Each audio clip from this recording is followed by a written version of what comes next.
Hello, good morning. This is Ben Shatliff Online, and we are on Saturday, January the 29th, 2022. I hope everybody is well. Just as I come on air, the sun starts to shine at the back, so I hope everything can be seen okay there. We've got a brightness rather than darkness, and of course, that's my theme for this year. Instead of the darkness, let's bring some light. Hoping everybody is well after a rather dramatic week of events. The reason why we're doing a Saturday special again this week is on tomorrow's edition of Ben Shatliff on Sunday.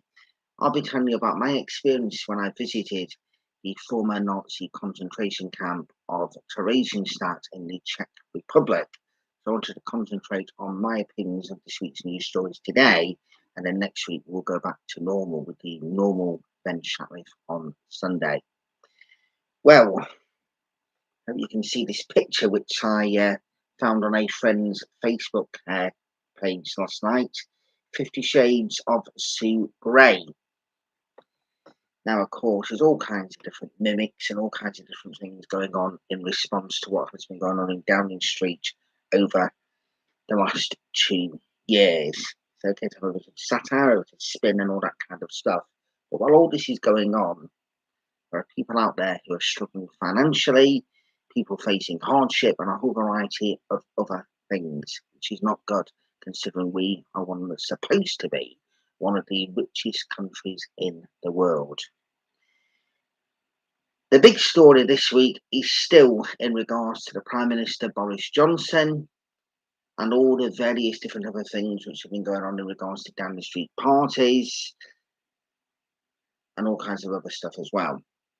This is my personal opinion, and I put this on social media. I was not pleased when it was announced that Cressida Dick was going to be given the position of police commissioner. And that is because of the Metropolitan Police. That is because of her involvement in 2005 with the death of the young gentleman, John Charles Menendez. As far as I'm concerned, anyone that is involved, whether it was an error of judgment or whatever it was, should not then be leading the Metropolitan Police. And we all know what has been going on with the Metropolitan Police over recent years, not just while Cressida Dick has been in charge, but also predecessors as well. We know that things have not been right. We know that the Prime Minister Boris Johnson announced just a few months ago that her contract was going to be extended. That was despite cock-ups and a whole variety of other things that happened under her watch. So as far as I'm concerned, you've got the Metropolitan Police investigating, which okay is criminal acts, which other people around the country have been charged with breaking lockdown rules, etc. Then okay, the police should be involved. But the way that the police are saying that Sue Gray's report should be watered down and not going into details which can affect their own investigation, okay, you can understand that to one part, but the fact is that then looks like it is a cover-up. There's no ifs or buts about that whatsoever.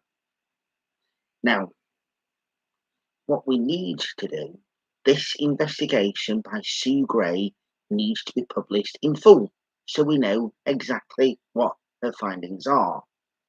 The police can still investigate, and they've even said, legal experts have even said there's no reason as to why both still cannot be done. But the fact is if the Prime Minister and others are then exonerated by the police, and then this all comes out about the Sue Gray report, it's not right. The British people deserve trust in their politicians. They deserve trust in the police as well. So my personal opinion is that the Prime Minister, even regardless of these reports, even regardless of what the police find, even regardless of Sue Gray's report, the fact is he has admitted that he has broken the lockdown rules, that he himself stood up at those press conferences and advised us to stay at home, protect the NHS and save lives. There are many people around this country, well in fact all of us, who've all had to give up and had sacrifices over the last 2 years. Missed birthdays of loved ones. Easter Sunday 2020 as an example. We already knew well in advance that was the birthdays of my 2 nephews. We knew it was going to be a very special Easter because my sister-in-law's birthday was on Good Friday, my 2 nephews' birthdays on Easter Sunday.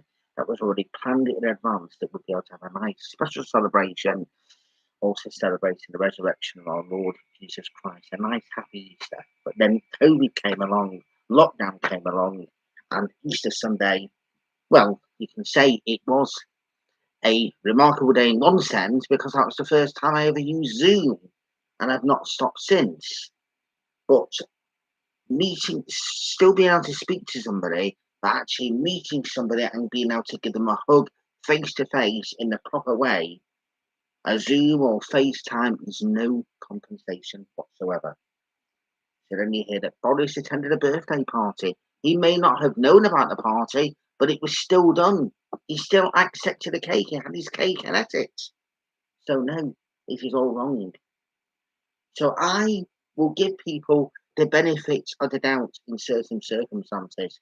But on this one, I personally feel the Prime Minister has done wrong. And the only way that this country can move on, be stabilised with whichever party is running the country, is for this Prime Minister to step aside straight away. We get an interim Prime Minister when a leader is then found, which will probably take some time, but a new leader who will then make sure that the issues which are affecting us, the cost of living crisis, the national insurance hike, the energy concerns, interest rates, everything else, a new leader that can look into things. And I know the Bank of England are the ones that control the interest rates. If everyone says, well, you've got that part wrong, I do understand that. What I'm saying is there's a whole variety of issues that need to be sorted out. And that is just here in this country. Now, I must say that in regards to the stance regarding Russia, and I'm 100% behind the Prime Minister, Boris Johnson. I think what he said this week was right. I actually think the stance from Britain has been better than America at different points. Although America are standing saying different stuff now. Nobody wants any war at all whatsoever. We don't. We want a nice, peaceful world. So that's my thoughts of this Saturday afternoon. My thoughts still are that the Prime Minister Boris Johnson should stand aside. He may have done plenty of good work, which nobody would ever know what to do unless they're in that situation. But the fact is, on this, the matter of trust, we have been let down. And that trust in that scenario cannot, and I repeat, cannot be brought or won back. There are other people who've done less during this lockdown that have ended up resigning. Now, please join me tomorrow when I'll be doing a special edition of Ben Shatliff on Sunday. We'll look at the main news of the day, but we'll also be looking at what happened when I visited the former Nazi death camp, the Paradise Ghetto, Theresienstadt in 2008. It was a very emotional, but also very, very interesting experience. So from me, this Saturday lunchtime, take care, stay safe, enjoy the day, and let the light of the Lord be with us all, always. Goodbye for now.